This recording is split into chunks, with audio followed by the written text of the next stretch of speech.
Assalamualaikum warahmatullahi wabarakatuh. Perkenalkan semuanya, nama saya Ayung Emas Aliazah Wazenisha, mahasiswa Prodi Administrasi Pemerintahan Sekolah Vokasi Universitas Padjadjaran. Pada hari ini saya akan mempresentasikan tugas dari salah satu mata kuliah, yaitu e-government, mengenai analisis implementasi Smart City dan Smart Government di Kabupaten Kukar. Nah, seperti apa sih implementasinya dan apa hasil analisisnya? Yuk kita bahas bareng-bareng. Sebelum kita lanjut ke pembahasan mengenai implementasi Smart City dan Smart Government di Kabupaten Kutai Kartanegara, kita terlebih dahulu mengetahui apa itu Kabupaten Kutai Kartanegara atau sering disapa Kukar.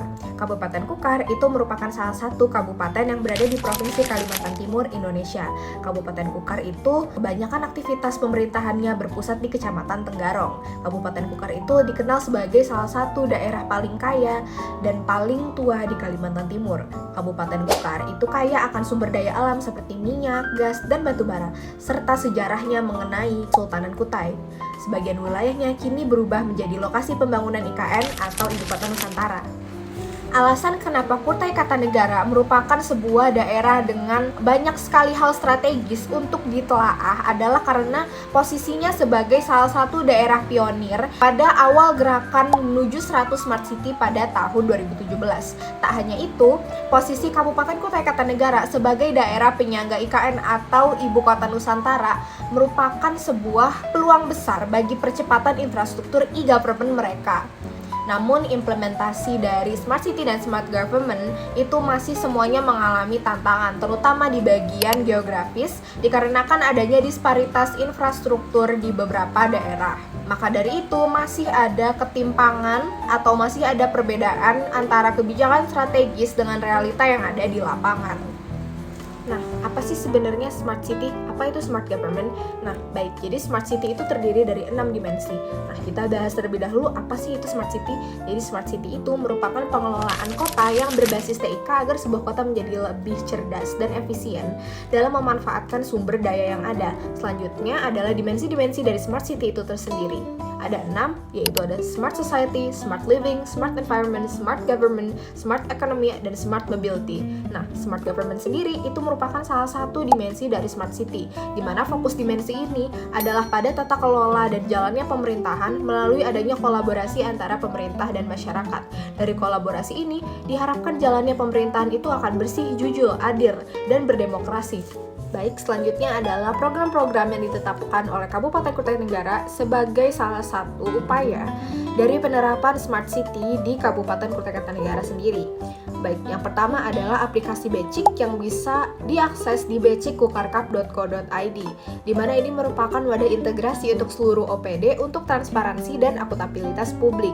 Selanjutnya adalah Kukar Holiday. Hal ini merupakan salah satu upaya di bidang smart branding, di mana Kukar Holiday itu sendiri merupakan sebuah platform digital khusus untuk pengembangan dan informasi pariwisata daerah. Lalu ada website Simari, di mana ini merupakan sistem informasi manajemen administrasi rawat inap, ada program e-parkir, program Kampungku, dan terakhir adalah program Kukar Cerdas, di mana hal ini mendukung dimensi Smart Society. Baik, selanjutnya adalah analisis implementasi dari penerapan Smart Government dan Smart City pada Kabupaten Kutai Kartanegara. Baik, yang pertama adalah seperti apa sih Smart Government pada Kabupaten Kutai Kartanegara. Jadi, pemerintah Kabupaten Kukar itu sudah menyediakan layanan PPID berbasis daring, serta infrastruktur digital di seluruh OPD guna memudahkan akses informasi kepada publik dan meningkatkan efisiensi pada pengelolaan data pada internal pemerintah dari Kabupaten Kutai Kartanegara itu sendiri. Baik, selanjutnya seperti apa sih pemanfaatan teknologi di Kabupaten Kutai Kartanegara? Nah, untuk pemanfaatan teknologi sendiri sudah tertuang pada Peraturan Bupati Nomor 41 Tahun 2021 tentang SPBE. Nah, melalui digitalisasi layanan publik, yaitu merupakan pemanfaatan teknologi berbasis Smart City, pemerintah secara bertahap mengalihkan proses manual seperti perizinan, pengadaan barang jasa ke sistem berbasis TIK guna menghapus sekat informasi dan meningkatkan kualitas pelayanan yang ada. Lalu selanjutnya ada pada akses pelayanan publik, di mana implementasi dari Smart City di Kabupaten Kutai Kartanegara ini memang fokusnya pada efisiensi pelayanan publik dengan basisnya SPBE dan kebijakan SDI. Dari aspek aksesibilitasnya, inovasi dari pelayanan-pelayanan publik yang sudah terdigitalisasi oleh pemerintah Kabupaten Kutai Kartanegara itu membuat masyarakat di daerah terpencil mendapatkan layanan publik tanpa harus hadir secara fisik. Selanjutnya ada kolaborasi. Nah, keberhasilan kolaborasi bagian dari Smart City di Kabupaten Kutai Kartanegara itu sudah terwujud melalui sinergi antara pemerintah sebagai fasilitator atau penyedia program-program Smart City yang ada dengan sektor swasta yang mendorong smart ekonomi juga melalui contohnya adalah digitalisasi UMKM serta masyarakat yang aktif dalam pengawasan program-program tersebut dan sebagai orang-orang yang memanfaatkan program-program yang sudah disediakan lewat kolaborasi pemerintah dan sektor swasta. Baik, selanjutnya adalah tantangan atau permasalahan pada Smart City di Kabupaten Kutai Kartanegara. Apakah penerapannya sudah sesuai? Nah, tantangan yang pertama adalah tantangan yang melibatkan sisi infrastruktur di mana luasnya wilayah geografis seperti yang saya katakan sebelumnya menyebabkan ketimpangan jaringan atau sebutannya blank spot di pedalaman serta fragmentasi data antar instansi yang belum terintegrasi sempurna. Selanjutnya masalah SDM juga krusial. Hal ini merupakan sebuah tantangan di bagian dimensi Smart Society, di mana Kabupaten Kutai Kartanegara itu sendiri memiliki aparatur dengan usia produktif yang potensial, tapi masih ada kekurangan pada tenaga ahli spesifik dan kekurangan literasi digital. Muncul ketidakpastian hukum terkait pembagian kewenangan otoritas IKN serta harmonisasi tata ruang RT/RW yang menghambat investasi. Nah, hal tersebut itu menghambat smart government dan smart economy. Kondisi ini juga diperparah dengan kapasitas fiskal daerah yang turun drastis pada 2026.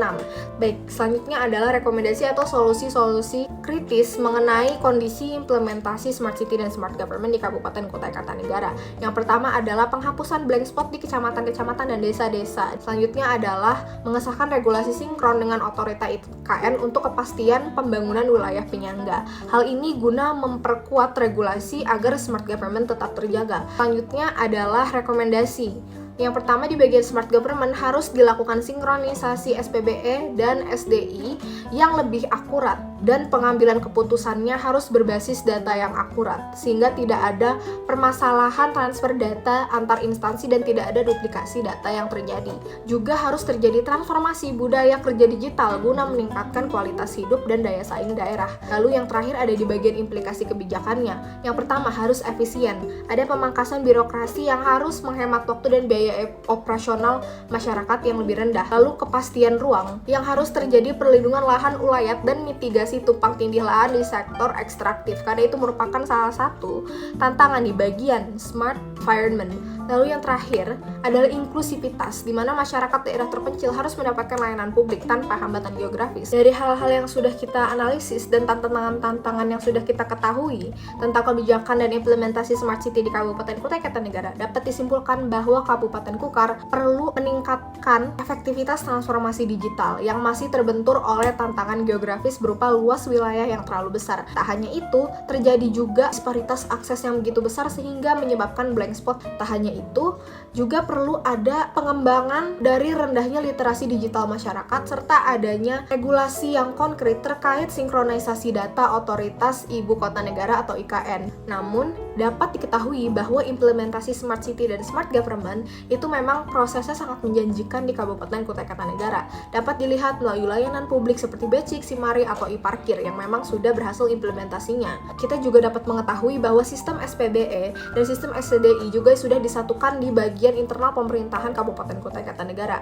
Hal ini menunjukkan bahwa memang terjadi transparansi dan akuntabilitas pada pemerintahan kepada masyarakat. Baik, sekian dari presentasi saya mengenai implementasi Smart City dan Smart Government di Kabupaten Kutai Kartanegara lewat Planning Smart Regency. Mohon maaf bila jika ada kesalahan, mohon maaf jika ada tutur kata yang salah. Assalamualaikum warahmatullahi wabarakatuh. Sampai jumpa.